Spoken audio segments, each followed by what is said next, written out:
Choose Your Choices podcast, special guest Dr. Kojo. He is a psychiatric nurse practitioner, and he's also TikTok famous. Choose Your Choices podcast, we have Dr. Kojo. This is your host, Dr. Norton here. Today we're going to talk a little bit about ourselves in the field of mental health. We're going to talk about the state of mental health, and we're going to talk about the importance of, collaboration. Yeah, for sure. Yeah. All right, so Dr. Kojo, let the people know who you are, man. All right, so first of all, I want to thank Dr. Norton for allowing me to be on this podcast and have this platform.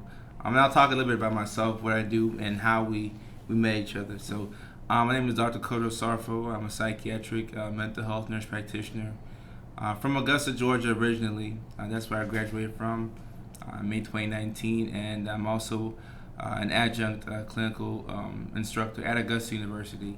I currently work in Williamsburg, Virginia now. I relocated to work here in Williamsburg, and I still have connections back to Augusta University. In fact, I just taught a lecture in Augusta on Monday, so I go back and forth, often, and I have family out there, so that's why I go back to Augusta. But mental health is something that I'm passionate about. I tell people all the time that I got into the profession on an accident, and I say on purpose. I took a job as a psychiatric registered nurse within an inpatient state hospital in Augusta, Georgia, because they promised that they were going to help me, pay off some of my loans to go back to school. And I actually went back to school on my own dime. But, once I got into that, profession and I saw the need for mental health services, I decided to pursue a career in that. So I'm so passionate to, talk about mental health awareness, and it also provides a lot of insight into me as an individual. So that's what I'm all about. Yeah. Now, psychiatric nursing is something a lot of people aren't familiar with. Right. From my understanding, typically when people are in nursing school, they stray away from psych nursing. Yep. So what would you tell to those people who are interested in nursing or, nurse practitioner? Right. What do you think about? I think people have to get out there. You have to get out there and try things. Until you try something, you don't know what you like, you don't know what you want. And because there's a stigma around mental health, and that's all around mental health. People don't want to talk about it, first and foremost. People don't want to be associated with anything that sounds, like it has to do with mental health. So people don't even regard nurses who work within mental health as real nurses. I heard that before. Yeah. What does that mean? Because because you have to have, if you're working in the ICU, you should know how to put in the IV real fast, have a lot of hands-on skills. But when you work in mental health, you have to be good with therapeutic communication. Mm-hmm. So the skills that somebody would have to work in mental health, it's not tangible, but it's important. Mm-hmm. So if, take me for example, I haven't started IV in 5-6 years. I can't do what most of the traditional nurses can do. And of course, I went back to school to get my DNP, my doctorate in nursing practice. So those skills are for the old me. I'm more focused on my actual specialty now. But for me, I developed a new set of skills: therapeutic communication, being able to talk to people. The skills I learned, to do my job, it helps me one-on-one with people. Mm-hmm. Helps me for myself, this is how you manage a patient like this is how you talk to other people, just learning how to be empathetic towards other people, being kind to yourself. So I feel like I've developed a new set of skills. But when you're in nursing school, people will say, oh, you should go somewhere where you can get skills and things like that. But for somebody who just wants to work in mental health, you can develop a new set of skills. So it's just about knowing what you want. But if you don't know, you try different things. Mm-hmm. And of course you don't listen to people, because sometimes people want to project what they want to do onto you. So mm-hmm. So it sounds like with the rapport building and effective communication, de-escalation, right, versus the straight medical clinical kind of stuff. Right. And the reason I asked that is because when I was working inpatient psych,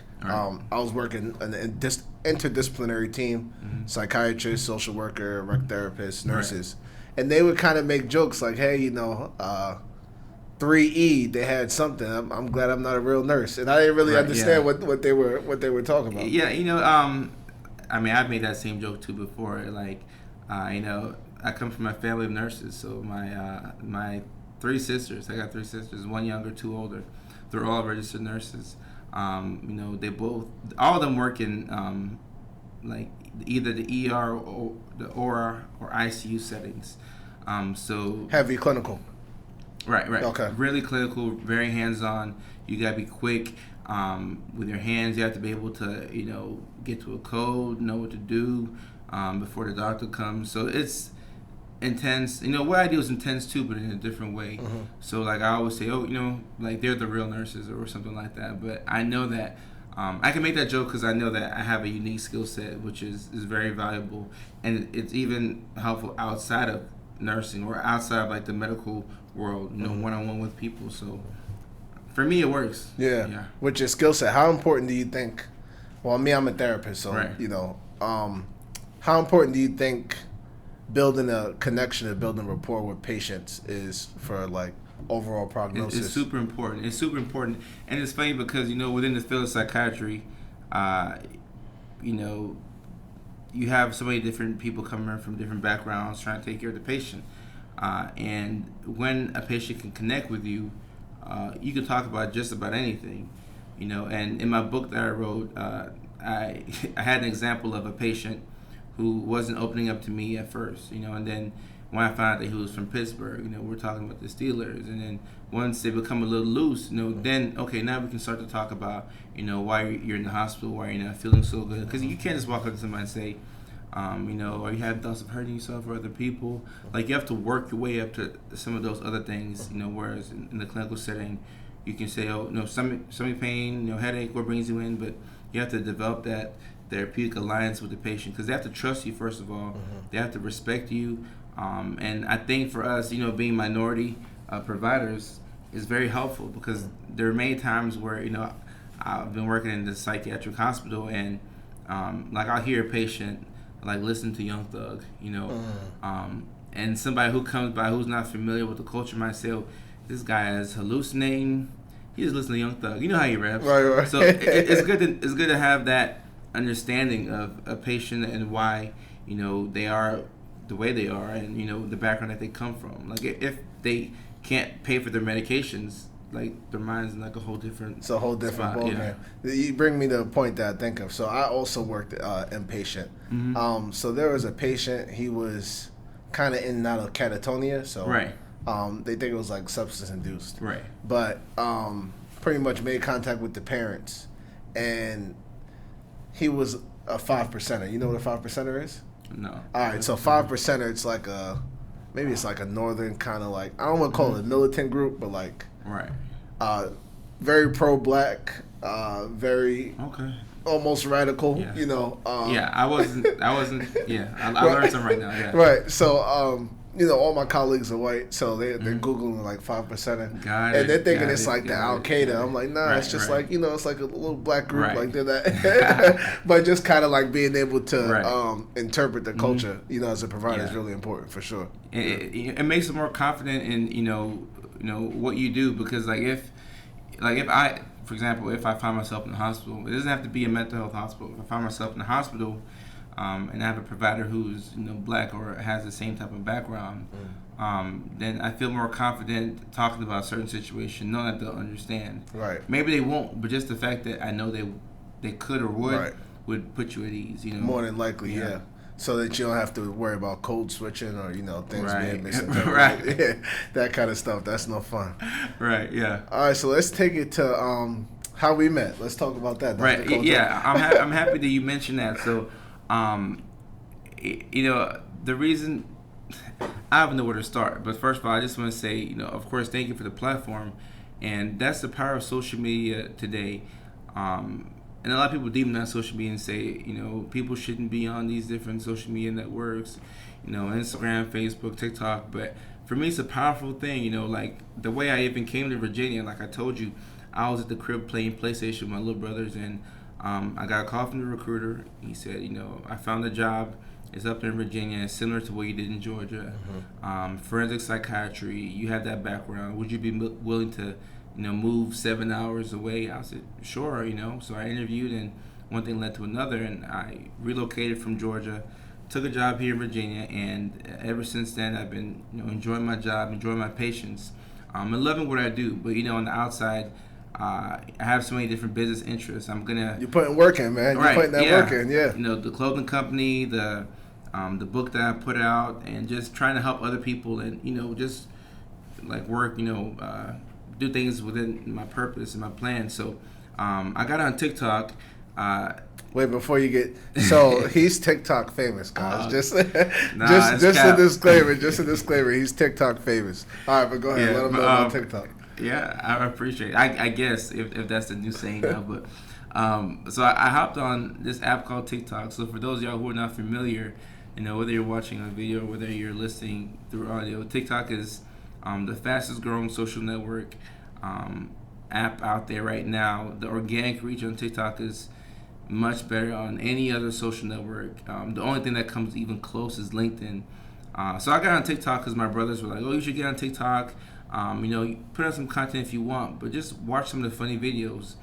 And I heard people like Gary Vaynerchuk talk about, TikTok is a great app to, appeal to the younger demographic. If you have a message, figure out how to contextually tell your story on the platform. So after consuming so much of the TikTok content, I say, you know what, I think I can put on my story. So late December, I started to put on my story, talk about my journey to getting my psychiatric-mental health nurse practitioner license, the fact that I got the doctorate. In addition to it, I talked about my doctorate project.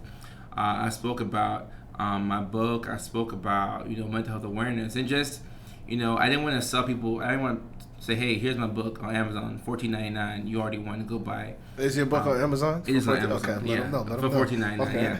Yeah. What's the name of it? It's called You Already Won. You Already Won. You Already Won on Amazon. And if you type in You Already Won on Amazon, it should come up because we're running advertisements right now. So that should be the first thing that comes up. I heard that. Right. Unless Amazon is taking my money and not pushing the Amazon, cut the check. Amazon. Right. But the book is called You Already Won. But I had a message to tell people, but I wanted to put it, I wanted to speak their language, So I got on TikTok, I started to follow the trends. I saw that, you could do a little dance here and there, but at the same time, while people are watching your dance moves, however bad they are, you can put some content within it. So I started to talk about the importance of mental health awareness, taking care of yourself, self-care, being empathetic, how to forgive people. And people started to take notice of it, and my brother called me. He was like, "Oh, I saw you on my For You page," which just means that TikTok is pushing your video. So one thing led to another, and before I realized, I had 15,000 followers. So I started to go on live, and I wanted to engage with my community and see why do people follow me, and what do they want from me, and how can I help them out. So as I started to go on live, I would engage with the people. I realized that there were certain people who would come on every day. Some people would come once a week. So I would engage with everybody, and I do a location check. Hey, where are you from? I'm in Williamsburg, Virginia, close to Hampton or Richmond. Where are you from? Some people were like, oh, I'm from Dallas, Arlington. I'm from Seattle. I'm from Florida, from Tampa, from New York. And then Dr. Norton was like, I'm from the Hampton area. No, wait, let me say it. All right. You take over, yeah. All right, so as he mentioned, he's TikTok famous, right? So I came across his content. He was doing the dance. He was talking about mental health. I'm like, hey, this is kind of the same lane I'm trying to go. Right. I think I just downloaded the app.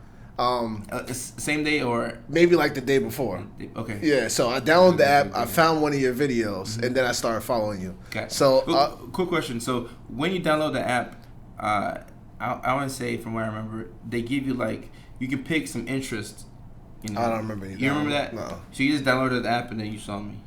I downloaded the app. My wife was like, "Hey, you should look at his page." Got it. And then that's why I typed it. Did she have a TikTok too, or she had one? Okay. I don't know where she got it. That's hey, we don't know where she got the TikTok, but she had one. Okay. So she was familiar with your profile. Okay. So I started following you. Next day he goes on live. So I'm familiar with Instagram Live, Facebook Live. I was like, let me see what this guy's talking about. He did the what's your location? Where you guys from? So I'm like, Hampton Roads. And then he's like, oh, Hampton Roads. I'm in Williamsburg. So I'm like, this cannot be true. Right. And even I remember Mandy. Mandy watches a lot of my content. Shout out to Mandy. Shout out to Mandy. She's in Minnesota. So, that's nothing about TikTok. We can develop a community of people who have like-minded interests. So Mandy was like, y'all are nearby, y'all have to collab. And I was like, yeah, we definitely have need to collab. do it, yeah. It just made too much sense to not collab. And for me, like, coming to this area, the Hampton Roads area, I heard about Richmond, Williamsburg, Virginia Beach, but I didn't really know too much about outside the university. That's something I could think of.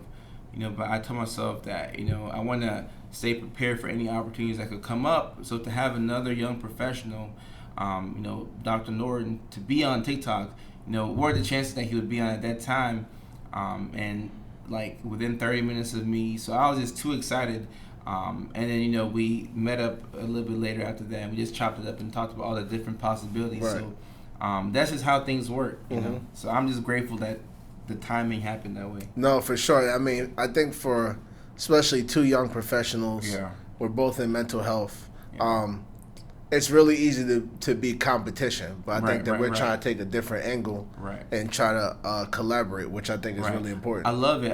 And in terms of competition, I think, especially within the Black community, we have the crabs in the barrel type of mentality. Let's talk about it. It's so important for us to realize that, hey, Dr. Norton can be successful, but that doesn't mean that Dr. Sarfo can be successful. So for me, like, we met up. I told him about how I run my personal brand, how I run the clothing company. I feel like we were really both transparent. Right. It was like, It's so important to be transparent because, the lack of knowledge is what holds people back from doing things. But at the same time, people can have the knowledge and still not do it.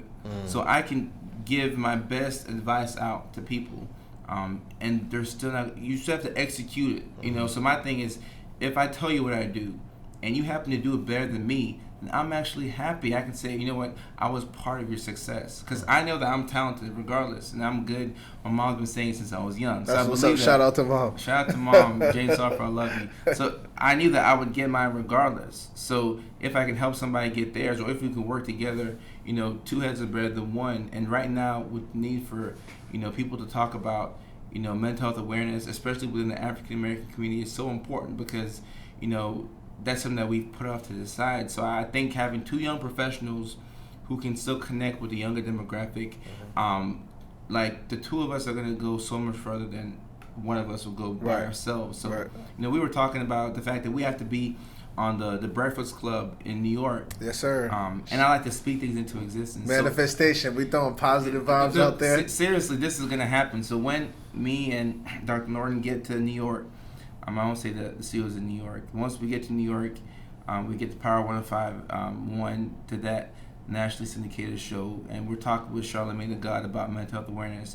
We're going to run this clip back. We're going to run the audio back and talk about how, we met off of this kids app, but we pushed it all the way to New York because people need to hear what we're talking about, and I feel like we're both transparent enough to where people will gravitate towards to what we're saying. I think we also have a very unique, because we're both in practice, but then we're both also professors. Right. So being able to kind of merge the academic with the clinical is something you very rarely see. So when you said that you were teaching, I was like, oh man, like this is crazy. It's huge for me. That's why, like, I'm out here in Virginia, the Hampton Roads area, but I'm still connected to my alma mater back, 6.5 hours away, because of course I could maybe teach a different school up here, but I want to stay connected to what the students are learning. Because for number one, when you teach, you have to know what you're talking about. So that's my way of, like, staying up to date on evidence-based practice. Because I need to know what's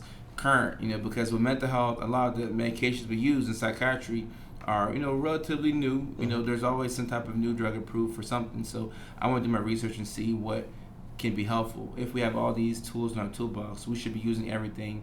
Of course, we're not neglecting the old medications, but we still have to use everything at our disposal to help out people. But teaching allows you to stay up to date on all the latest evidence-based information, and at the same time, you get to know about what students need, because you're still teaching college students, and the best way to know what people need is just to listen. So sometimes I learn so much from my students, like, this is what they need as students. Of course, they need the information, but how can you relate to them? Like, sometimes you might be teaching them on a Tuesday, but they have a test on Wednesday, so they're not really focused on what you're talking about. So sometimes I say, okay, maybe we'll come back Thursday and discuss it.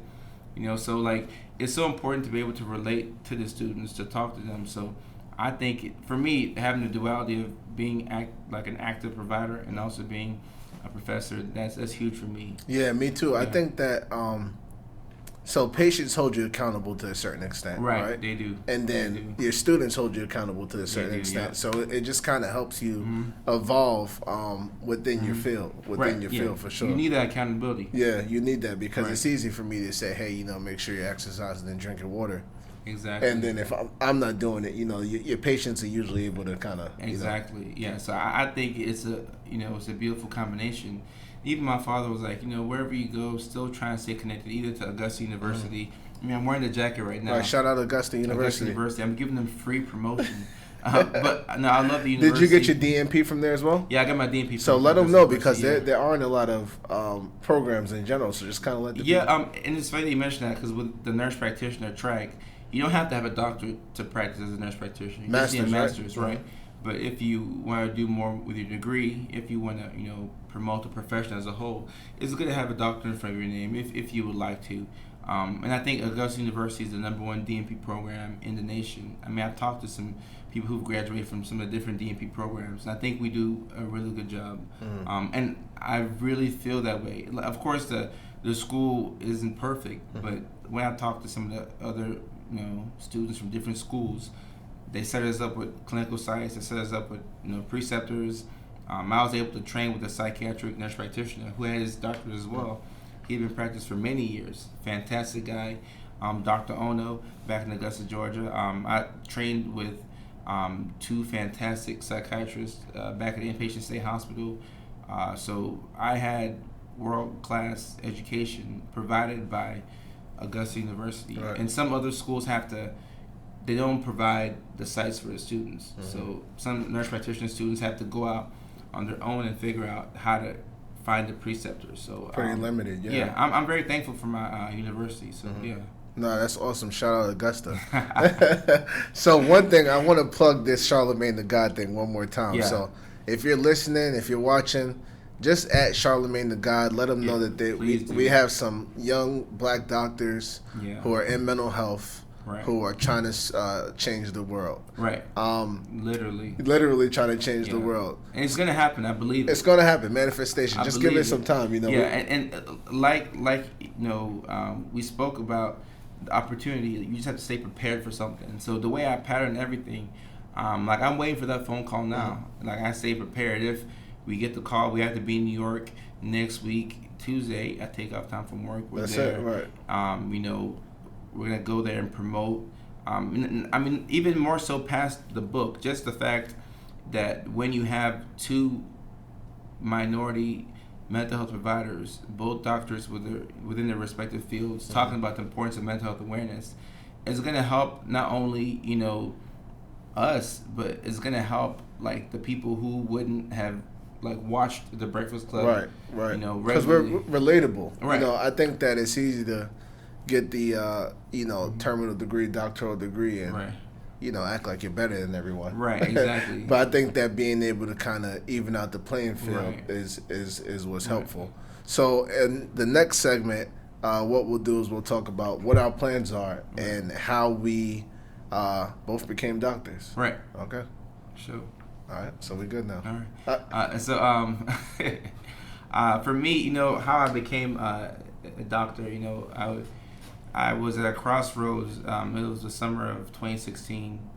A little bit before that, actually. I was working, in Augusta at the local county jail as a charge nurse, and I was also working part-time at the psych hospital, working as an RN. So you're already registered. You're already RN. Right. I'm already RN at this Let point. me hear about, like, high school to, like... High school. Oh, sure, let's take it back. Okay. As a high school student, I wasn't the best.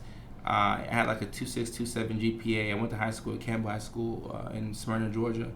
It's within 285 in Atlanta. And, I struggled a lot in high school. I wasn't motivated, wasn't driven.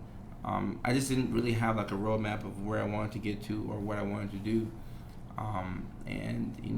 My father was a student at South Alabama in Mobile.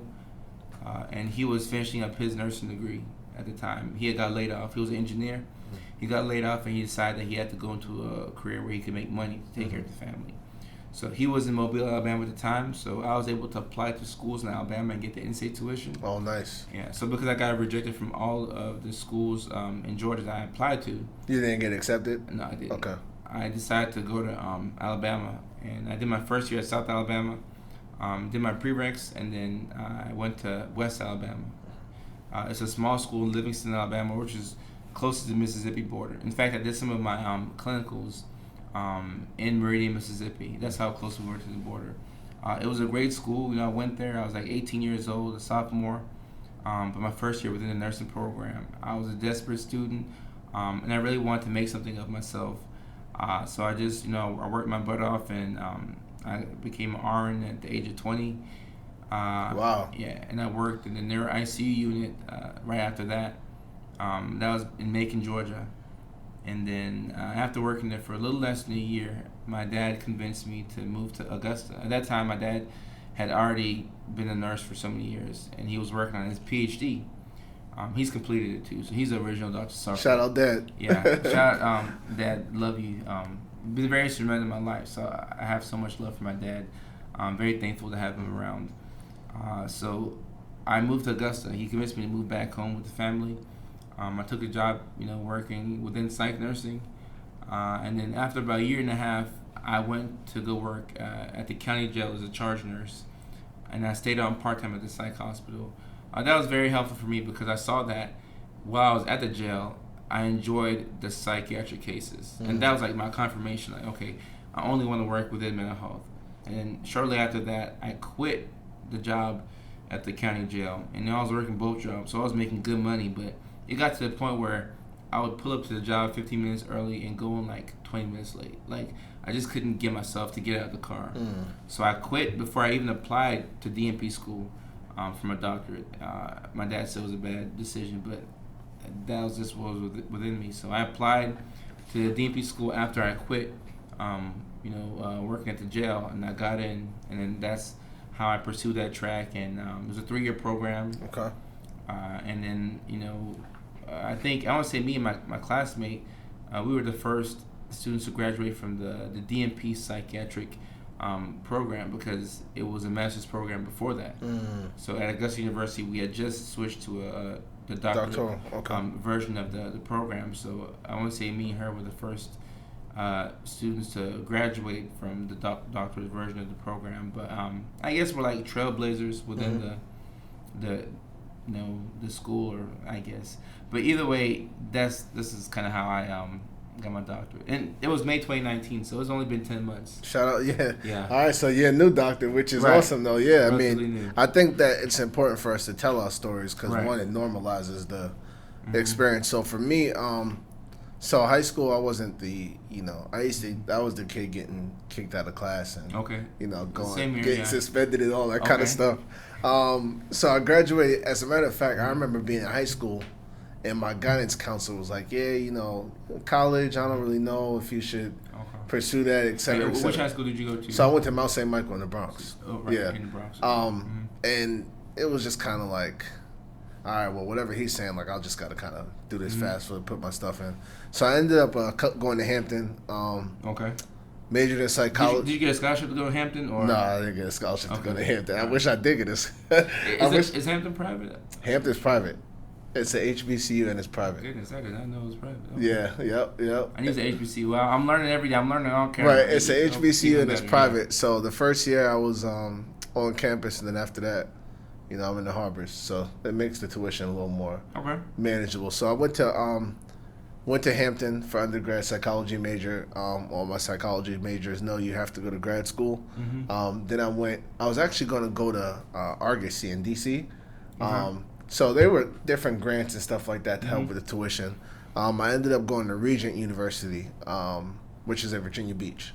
Okay. Yeah, so went to Regent, got my master's. So in counseling, it's like you need your master's to get licensed, but then there's like a 2-3 year gap from when you obtain your degree until when you get your license. It's like you have to go into supervision. Like a lot of people don't know that. So essentially, I knew that, and like counseling, in order to get the positions and being able to do the things I wanted to do in the field, especially being young, I would have to kind of pursue a doctorate. For some reason, when I was at Hampton in undergrad, I was telling myself I was going to be a psychiatrist. I don't know what I don't know what I was thinking, but med school is not for me. So, essentially, the benefit though is I was working while I was in my master's. I was working while I was in my PhD program, so I was able to kind of obtain some clinical experience while I was in school. So I think that was really important. But that was my road to the PhD. Okay, so you got the PhD also at that Regent University? No, I got a PhD from ODU. Shout out Old Dominion, yeah. That's in Norfolk? Norfolk, yep. Okay. Yes. And then how many years after the master's degree did it take to get the PhD? 3. Well, it's 3, the curriculum, but there's a dissertation. So it may have took me like maybe 3 and a couple months or something like that. So 3.5. Yeah, 3.5, just about. Yeah, so that's my road to becoming a PhD. So let's talk a little bit about mental health and the culture. Okay. It's so huge, and all right. So when we're talking about mental health and the culture, I think, within a lot of cultures, especially within, the black culture, the African American culture, is like before people can start doing something or talking about it, somebody has to come along and make it cool. Okay. So I feel like we've always been waiting for somebody to come and kind of like, give us permission to talk about mental health and talk about our, feelings and things like that. But, people like Charlamagne the God using his platform to talk about mental health awareness. Former basketball player Keon Doolin, remember him? Played for the Boston Celtics. I follow him on Instagram. I'm a big fan of him. Taraji P. Henson, she has a foundation for mental health. I think she does too. Yeah. Taraji, Ben Gordon, he used to play for the Chicago Bulls. He just put out an article talking about his mental health experience. So that's so. And even Kevin Love. I mean, Kevin Love is not black, but Kevin Love is within the NBA. He's in the culture. Right, yeah. Exactly. So him talking about having, panic and anxiety attacks and most people who know the NBA know Kevin Love. So having somebody with that type of a platform and that type of a voice talking about mental health awareness is so huge. So it's becoming almost accepted, to talk about your feelings. And even like rappers, NBA YoungBoy, I forgot what line he had, but he there was a line in one of his songs where he was talking about a chick took out some Roxy's, talking about she wanted him to take the drug or whatever, and then he was like, we don't do that. And a lot of people listen to NBA YoungBoy. So if somebody's like, oh, I thought I was gonna pop some Roxy's, or I thought I was gonna do some Percocet, but NBA was like, we don't do that anymore. People will really listen to NBA YoungBoy because he has that voice. Right. So I feel like we're slowly starting to penetrate culture, and we can talk about our feelings, especially as men too, because for the longest, like it was like, oh, black man or this man in general, you go, you work, you come home, you take care of the family, and that's it. You're not allowed to talk about your feelings. And a lot of times we're the go-to person. So who does the go-to person go to when they need help? Who does the go-to person go to? Right, that's a good point. One thing I want us to do, if you guys know of any, we talked about like Charlamagne the God, we talked about the Taraji P. Henson. If you guys know of any platforms that are kind of promoting mental health, go ahead and add them in the comments. We want to be able to kind of definitely. Most definitely. And that's why, with my marketing and the way I do things, I want to make it a community. Like, literally, like we're putting this video out, I want people to comment, the leaders within the culture in terms of mental health awareness, because a lot of people are struggling, but people don't know that help is an option. Help is an option. I think a lot of times in our culture, it was, drinking a 40. I'm thinking about like the 90s, like Snoop Dogg kind of era, but I think that was, something happens, pour something out for the homies, and that was grief. Right. You know what I'm saying? I think stuff's a lot more complicated now, and the more we educate ourselves as a culture, I think the better off we'll be. I see that the culture's kind of taking a shift to empowerment. Right. So we're seeing like black entrepreneurs, black real estate moguls, black-owned businesses, which is important. But in order to pursue these entrepreneurial kind of lanes, you need to Right. be able to take care of your wellness. You know what I'm saying? It's so important, and like I'm somebody, I've never seen my dad cry before.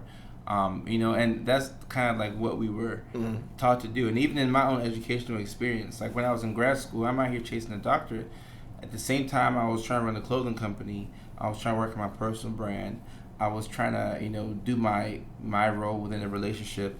I was trying to be a good son. I had financial commitments to the family, trying to help out with my grandma, my siblings. So I was doing everything.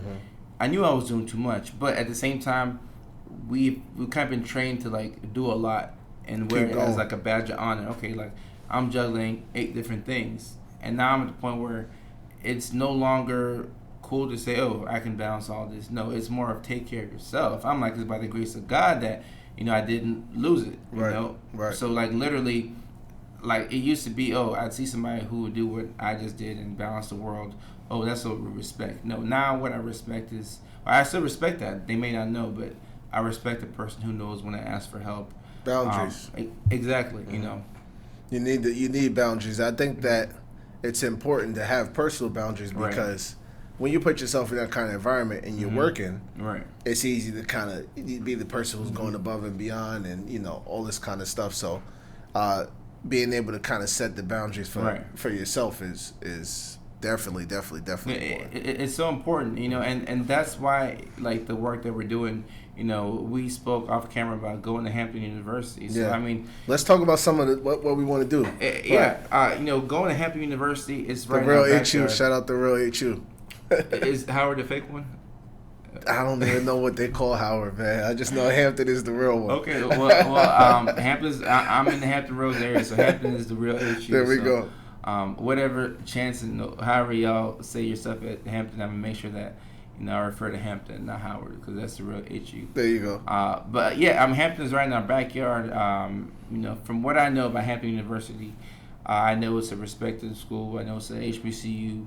A lot of notable alumni. We spoke about DJ Envy earlier, and it's a school that, like, if you think about the culture, you can't not mention something like Hampton University, a very respectable school, even to be able to do anything mental health related at Hampton University, for me, is a privilege and an honor. Like, I'm grateful to be able to link up with you and to talk about how we can move the culture forward and help people out. And a lot of times, like, every school has like counseling services set up, and when something big happens, for example, even with the Kobe Bryant thing, different schools and universities were letting it be known that, hey, we have this center, you can come here, talk about your feelings. Counseling services are open, but sometimes people are still hesitant to go out there and get the help that they need. So literally, teaming up with you and going to Hampton University and asking the students. Right. So our plan is going to be what we gotta do. This is our plan. We want to be boots on the ground at Hampton. We want to kind of be able to tap into the student body. So you'll see Dr. Norton and Dr. Kojo on campus.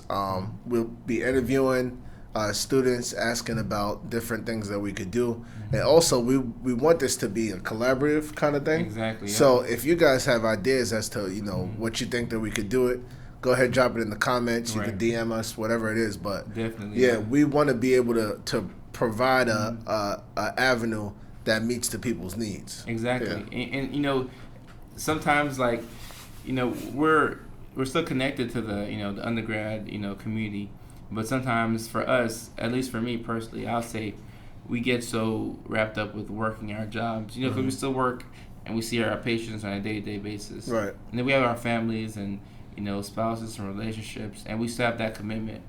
And sometimes it's easy to forget what people at that level need. Like what's in the mind of a 19-year-old college student, right? If somebody has moved from Kansas all the way to Hampton University, and they're here by themselves, that's a huge transition.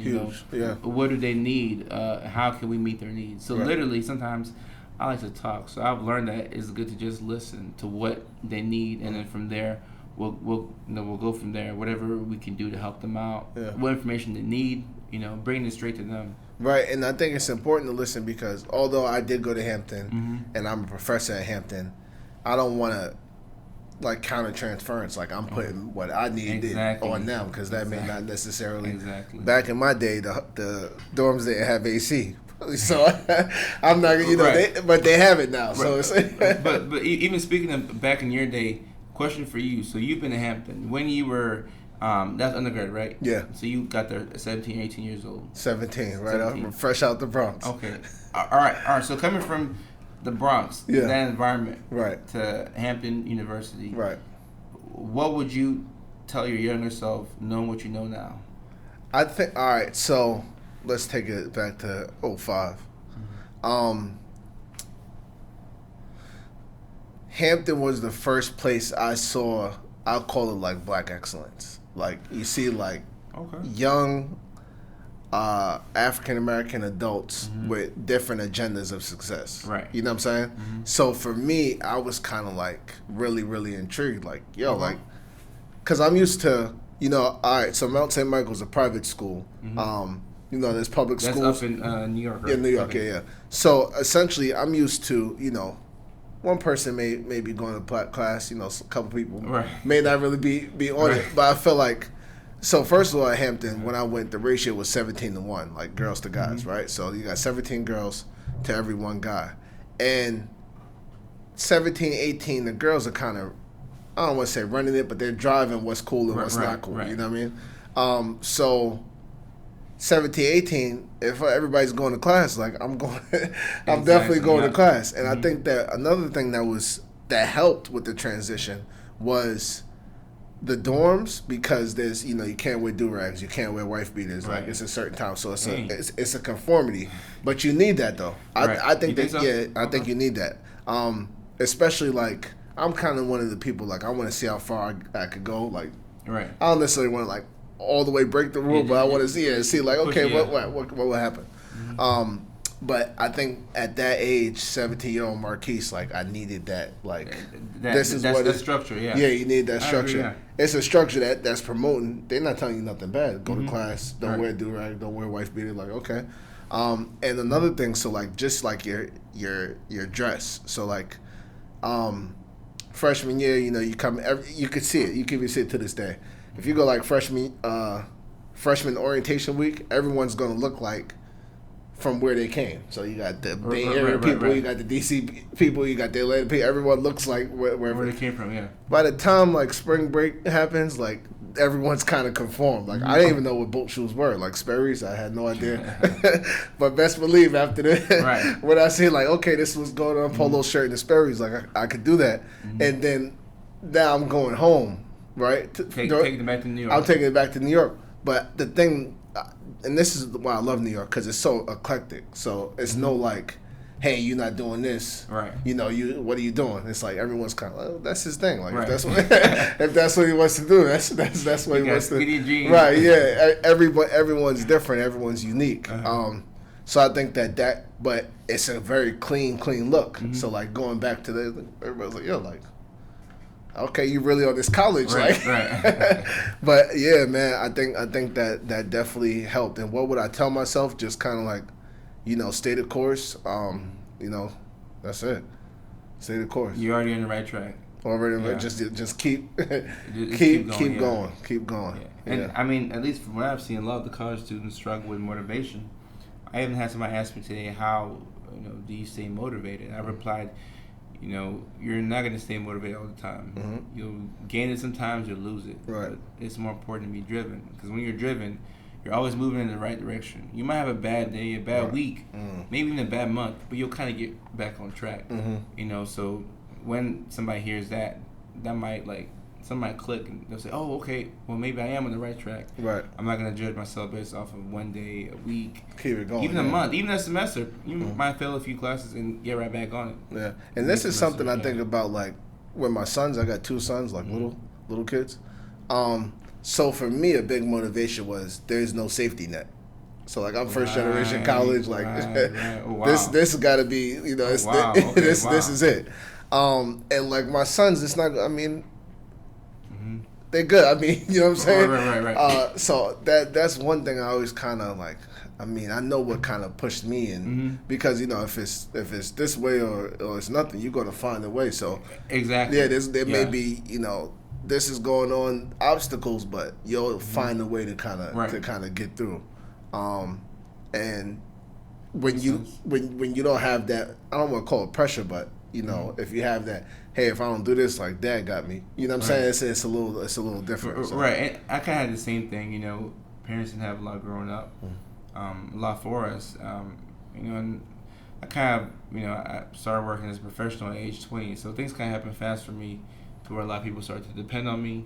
So I never really had the option to fail, which can be a good thing, but there's a balance you have to find. Yeah. You know, so like I share my experiences with somebody who might benefit from it. Right. Because, you know, you need to be pushed, but you don't need to be pushed all the way. Right. You don't want to be pushed all the way. Yeah. There's a nuance in there. Right. I'm still trying to find it. But, find the balance. Right. But just the fact that I'm cognizant, you know, of, you know, the notion that, okay, I might be pushing myself too hard, but if I, you know, take this weekend off, I can kind of get back on track, you know. So that's another benefit of working in mental health. Like, me and you are not going to, like, change everything, but if we can inspire more, you know, minority providers, more providers in general, or more people who have the desire to connect with patients, it's going to be effective and helpful.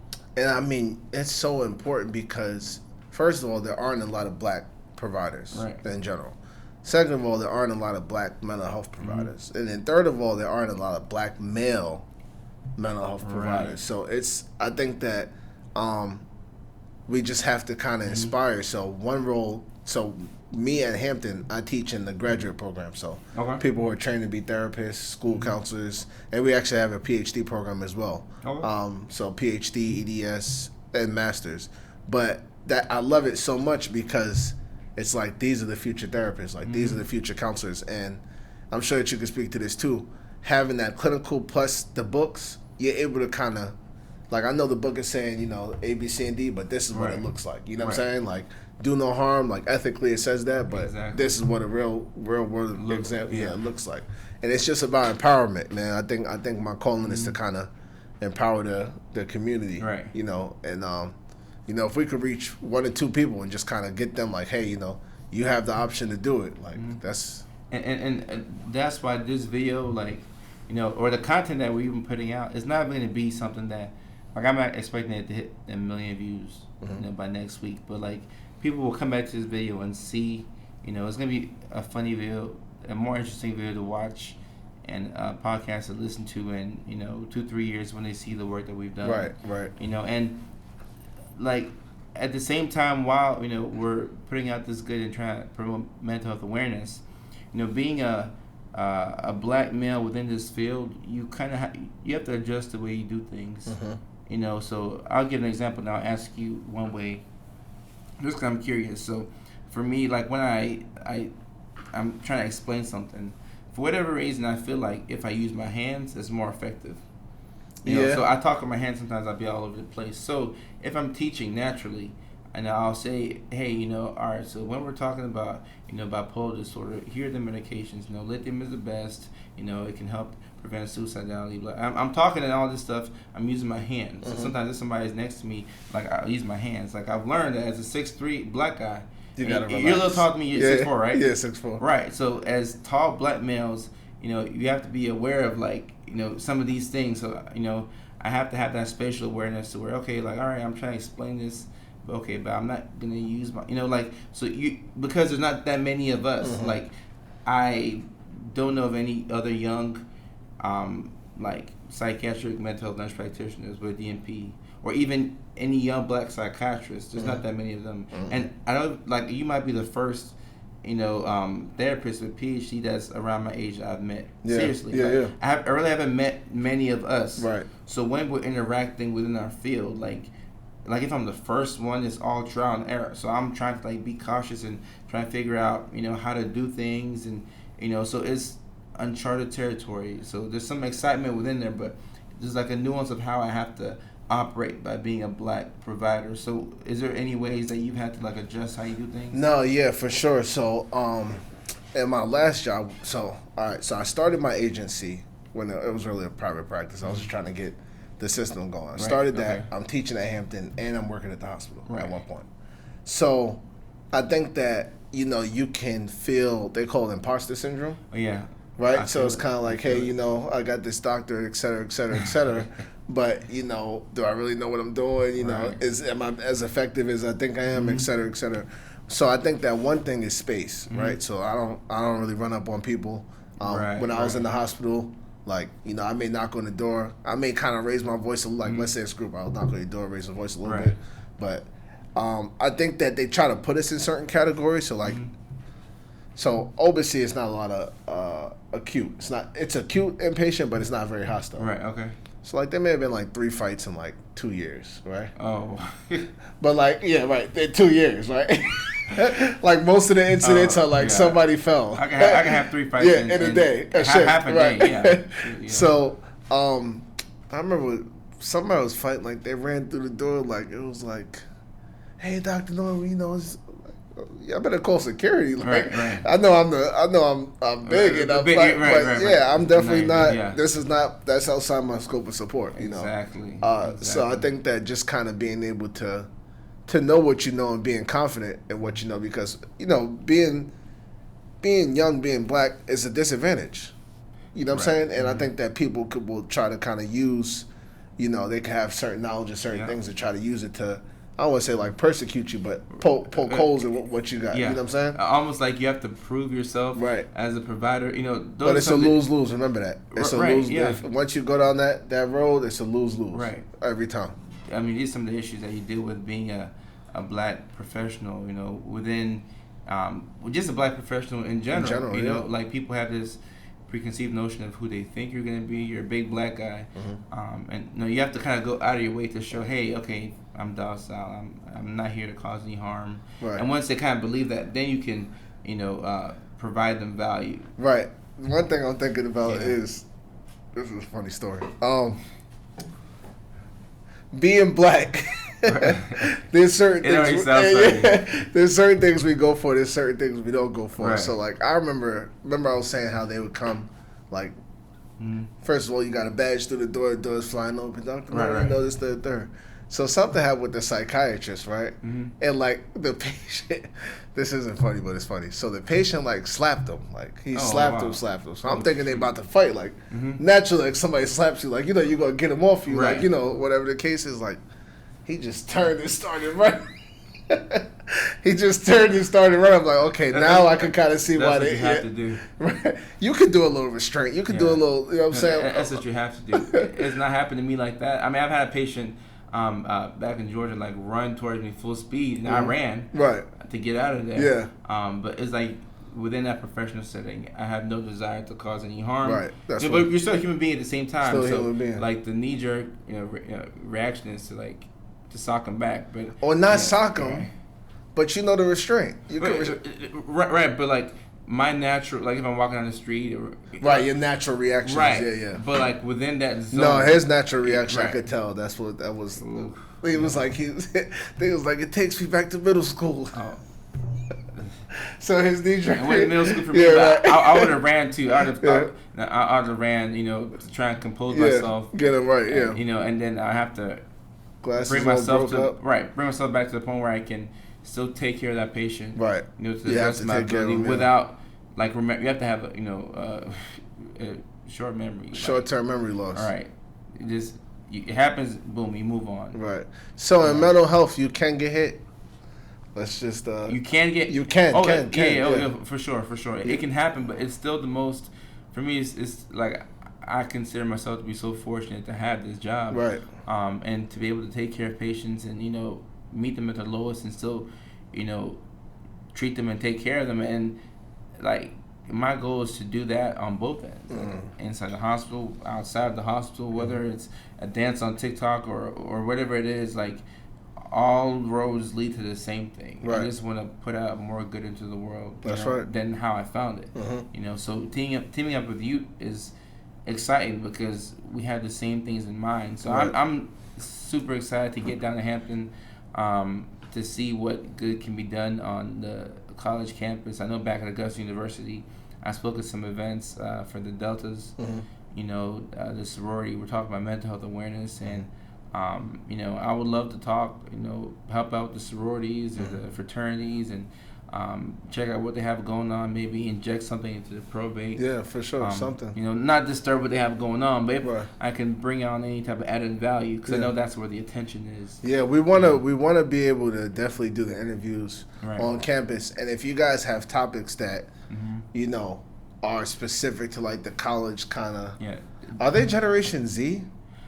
I want to say it's called Generation Z, and they are Zs, I only learned that it's Generation Z today. I'm not gonna lie. Really, today? Yeah. That's crazy.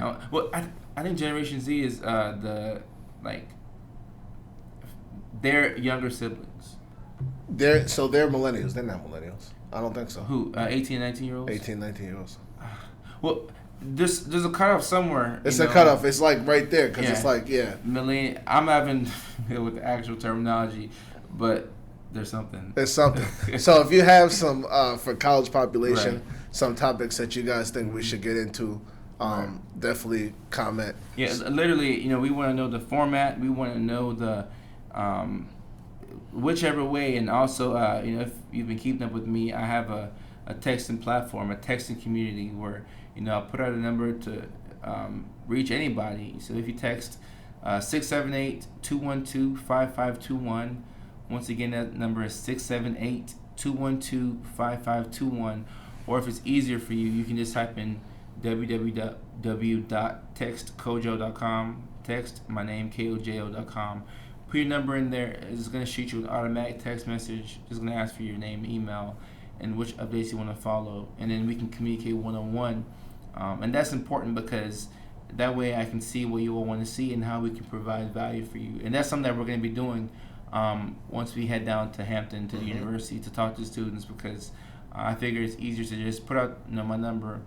You text me, and that way I can keep up with you, add you to the email list if you want, and figure out how we can provide value to the people at Hampton. If it's a TV show y'all want or a certain type of podcast. But I feel like we have a moment right now, and I really will look at this video myself a year from now. I don't even like to watch my old stuff. I kind of hate it too. Yeah. I don't watch my old stuff. I don't listen to my old podcast because I know what I said. I know what it looked like at the moment. So why should I have to watch it? But it will be interesting to watch this back a year from now and see how things are and the work that we've done here in Southern Virginia. So I'm so excited to see where we go, and I mean you're plugged into the school, so. Oh yeah, for sure. Sky's the limit, man. I think we definitely got something. I want you guys to follow Dr. Kojo on TikTok. Oh yeah, for sure. It's Dr. Kojo Sarfo. And yeah, spell Sarfo.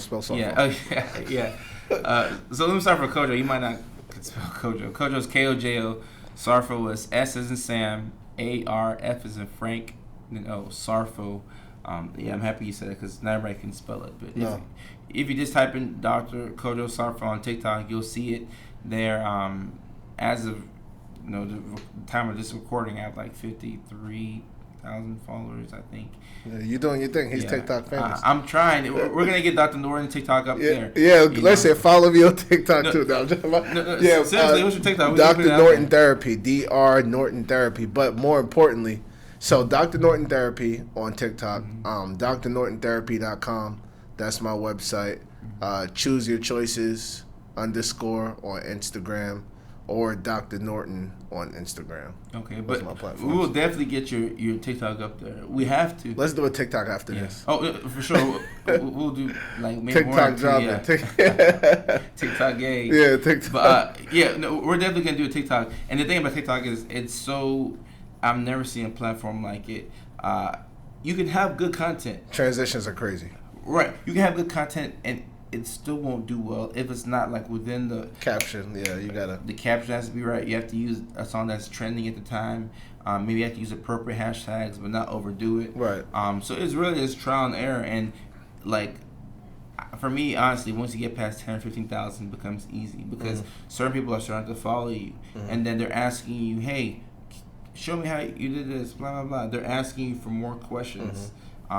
Based off of what you've already done. And if it's something you put out seamlessly, something that you're able to duplicate, like that's you. That's easy. Yeah. That's easy. 1, 2, 3. Exactly. Yeah.